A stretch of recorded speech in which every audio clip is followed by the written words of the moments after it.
Kelly, go ahead.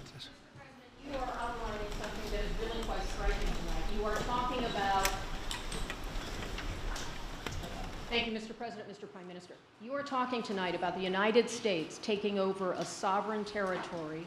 What authority would allow you to do that? Are you talking about a permanent occupation there, redevelopment?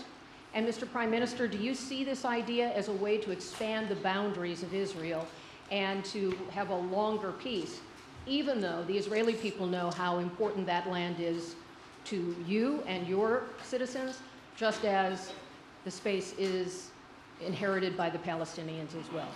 I do see a long-term ownership position, and I see it bringing great stability to that part of the Middle East and maybe the entire Middle East. And everybody I've spoken to, this was not a decision made lightly. Everybody I've spoken to loves the idea of the United States owning that piece of land, developing and creating thousands of jobs with something that will be magnificent in a really magnificent area that nobody would know. Nobody can look because all they see is death and destruction and rubble and demolished buildings falling all over. It's just a terrible sight.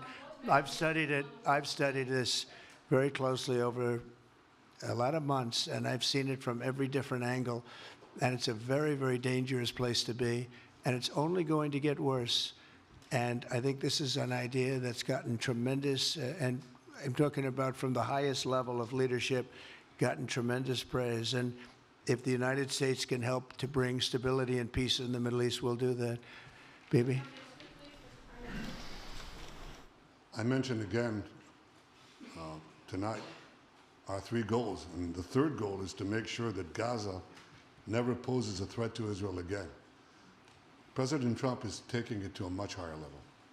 He sees a different future for that piece of land that has been the focus of so much terrorism, so many attacks against us, so many trials and so many tribulations. He has a different idea. And I think it's worth paying attention to this. We're talking about it.